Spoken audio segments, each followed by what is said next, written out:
Students, जैसे कि हमने पढ़ा कि क्लोज पैकिंग में हमारे पास दो तरह के वॉइड्स नज़र आते हैं, tetrahedral and octahedral void. In voids में जो ऑक्टाहेड्रल वॉइड है उसका रिलेटिवली बिगर साइज़ होता है, जबकि टेट्राहेड्रल जो वॉइड है उसका साइज़ छोटा होता है। तो और उन वॉइड्स में हमारे जो कॉन्स्टिट्यूएंट पार्टिकल्स हैं, स्पेशली जो कैटाइन है, वो उन वॉइड्स में एंटर करते हैं। तो हम यहाँ डिस्कस करने जा रहे हैं कि एक टेट्राहेड्रल और ऑक्टाहेड्रल वॉइड में कितने साइज़ का जो एटम है या जो कैटाइन है वो उसमें फिट हो सकता है। तो पहले हम डिस्कस करने जा रहे हैं relationship between radius of octahedral void and radius of atom in the close packing. Close packing में जनरली एनाइन जो है वो अरेंज होते हैं, जबकि जो वॉइड्स हैं उनमें जनरली कैटाइन एंटर करते हैं। तो सबसे पहले हम ये देखने जा रहे हैं कि कैटाइन का साइज़ कितना हो ताकि जो है वो ऑक्टाहेड्रल वॉइड में जो है इजीली फिट हो जाए। अब जो ऑक्टाहेड्रल वॉइड है, आपको जैसे आपको पता है कि that is formed at the centre of 6 touching spheres. तो हमारे पास इस फिगर में जो है एक ऑक्टाहेड्रल वॉइड है। फॉर द सिंप्लीफिकेशन हमने सिर्फ 4 जो है वो टचिंग स्फीयर लिए हैं। पांचवा जो है इनके ऊपर होगा और छठा उसके नीचे होगा, और बीच में ये जो ग्रीन कलर में जो है ये वो स्पेस है जहाँ पर कोई स्मॉल साइज़ का आयन आएगा। तो उसका भी क्योंकि साइज़ जो है वो स्फेरिकल होगा, तो हम जो है यहाँ पर ये देखने जा रहे हैं कि उस आयन का साइज़ कितना कर हो as compare to the atoms which are arranged in the close packing. तो यहाँ हमने जो एटम जो क्लोज पैकिंग में लगे हैं उनका रेडियस लिया है कैपिटल आर, जबकि ऑक्टाहेड्रल वॉइड का जो रेडियस है उस वॉइड में जिसमें जो है कोई एटम आएगा तो उसका जो रेडियस लिया है हमने स्मॉल आर लिया है। इसके बाद जो है हमने जो है यहाँ पर एक जो है 3 पॉइंट्स लिए हैं, पॉइंट ए, बी एंड सी, इनको आपस में ज्वाइन किया है। एक राइट एंगल्ड ट्राइंगल हमारे पास बनती है ए सी बी या B C A, which is of 90 degree right angle है वो पॉइंट सी पर। तो यहाँ हम जो है पाइथागोरस थ्योरम का यूज़ करेंगे। तो पाइथागोरस थ्योरम के अकॉर्डिंग जो हमारी जो राइट एंगल्ड जो ए बी सी जो हमारी ए सी बी जो ट्राइंगल है, इसमें ए बी का जो स्क्वायर आएगा that is equal to A C square plus C B square. Now जो हमारा ए बी है, A B is 2r, so 2r की power 2 is equal to A C जो हुआ that is capital R plus small R का square. Capital R जो है जो क्लोज पैकिंग में जो एटम लगे हैं उसका रेडियस है, और स्मॉल आर जो है वो ऑक्टाहेड्रल वॉइड का रेडियस है जिसमें कोई एटम जो है उस वेकेंट स्पेस को ऑक्यूपाई करेगा। सिमिलरली सी बी की जगह भी आर प्लस स्मॉल आर का स्क्वायर, सो 2r का square is equal to 2 time r plus R square, ऐसे हो जाएगा। सो 2r हम दोनों तरफ जो है इसका 2 हटाएंगे तो you will get √2 time r plus small R. √2 को आप इस तरफ दूसरी तरफ ले आएंगे, 2r upon √2 is equal to capital R plus small are.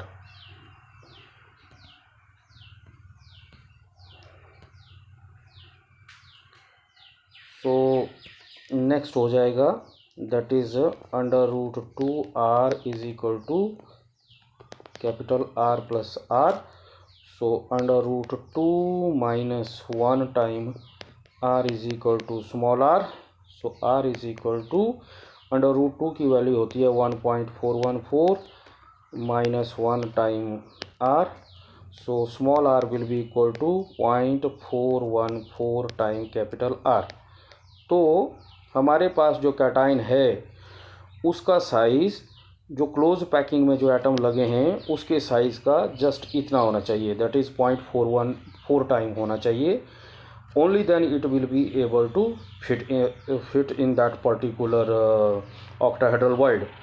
अगर उस कैटाइन का साइज़ जो हमारा क्लोज पैकिंग में जो एटम है उससे 0.414 से बड़ा हुआ तो वो उसमें फिट नहीं हो पाएगा.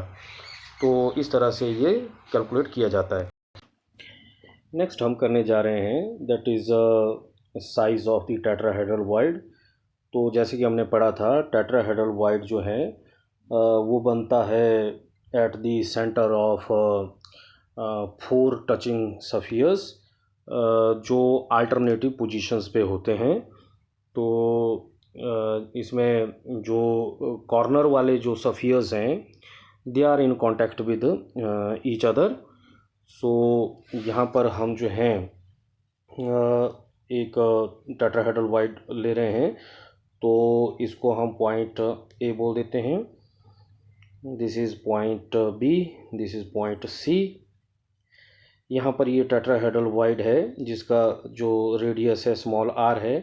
तो हम इसको जो है यहाँ पर क्योंकि हमने ये पूरा डायगोनल यूज़ करना है इसका, सो हम इसको 2r लिखेंगे. सो इसको भी हमने यहाँ इसके साथ जो है इस पॉइंट को हम बोल देते हैं D. अब हमारे पास एक राइट एंगल्ड ट्राइंगल है दैट इज़ ABC जो पॉइंट B पर जो है राइट एंगल्ड है. तो again Pythagoras theorem AC square is equal to AB square plus BC square. जो हमारा AC स्क्वायर आ जाएगा, AB जो है वो एक एज लेंथ है, उसी तरह से BC भी जो है एक एज लेंथ है A रदर. तो ये A square plus A square. So AC square will be equal to 2A square. So AC जो हो जाएगा that will be equal to under root 2A. अब जो हमारा AC है, अब जैसे कि हमने बोला कि ये जो कॉर्नर वाले जो स्फीयर हैं they are in contact with each other और उनका जो रेडियस है दैट इज़ कैपिटल R. तो AC की जगह हमारा आ जाएगा that is 2R. 2R is equal to under root 2A and R is equal to under root 2/2 time A. So next है that is another right angled triangle जो हमारे पास है that is right angled triangle ACD. अब यहाँ पर AD का जो स्क्वायर होगा that will be equal to AC square plus CD square. So AD square is equal to AC square की वैल्यू हमारे पास 2A स्क्वायर थी. CD हमारा जो है CD जो है फिर से एक एज लेंथ है तो ये A स्क्वायर हो जाएगा. So AD square is equal to 3A square और AD is equal to under root 3A. अब आप जो हैं जो AD है AD जो है उसका हम अगर हाफ लें तो ये जो वैल्यू होगी ये होगी कैपिटल R और प्लस स्मॉल r की, क्योंकि इसका जो आधा है कंप्लीट जो है वो जो है क्योंकि ये जो हमारा वॉइड जो होगा वो सेंटर में होता है. तो AD का जो हाफ होगा वो R प्लस R की वैल्यू होगा. सो हम AD की जगह डाल सकते हैं दैट इज़ पुट कर रहे हैं हम that is R plus small r rather AD by 2. So AD by 2, यहाँ हम AD by 2 की जो वैल्यू हो जाएगी that is equal to under root 3/2A. So r plus r is equal to √3/2a। अब ये हमारी सेकंड इक्वेशन है। फर्स्ट इक्वेशन हमने पीछे r की वैल्यू निकाली थी, जो r की जो वैल्यू है √2/2a, तो और r plus r की वैल्यू √3/2a। इस इक्वेशन से हम जो है इस इक्वेशन को हम डिवाइड कर रहे हैं, r plus r divided by capital R is equal to √3/2a divided by जो आ जाएगा 2/√2, दैट इज़ ये हो जाएगा a से a कैंसिल हो जाएगा, 2 से 2 कैंसिल हो जाएगा, r/r कैपिटल R तो स्मॉल r ये हो जाएगा, दैट इज़ इक्वल टू √3/√2। जो हमारा √3 होता है उसकी वैल्यू होती है 1.732 और √2 की वैल्यू तो पता है आपको 1.414। So that is there. Next जो हो जाएगा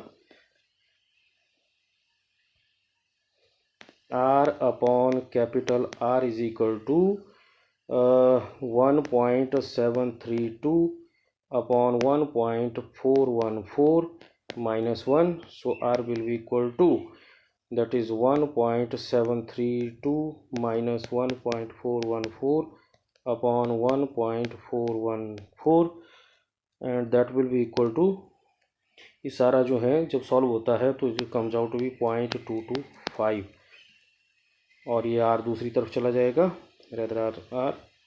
capital R, so r will be equal to 0.225 time capital R। So जो हमारा कैटाइन है उसका साइज जो है, जो क्लोज पैकिंग में जो हमारे एनाइन लगे हैं उसका, अगर ये टेट्राहेड्रल वाइड है तो उसका साइज़ 0.225 टाइम R होना चाहिए। तो यहाँ से हमारा कंक्लूजन ये निकलता है कि जो ऑक्टाहेड्रल वाइड का जो साइज़ है वो टेट्राहेड्रल वाइड से जो है वो बड़ा होता है। So for a cation to fit into the octahedral void, its radius should be equal to 0.414 time the atom which is in the closed packing, whereas in case of tetrahedral wide, the size of the cation, if it has to fit into the tetrahedral wide, should be 0.225 time the radius of the sphere in closed packing.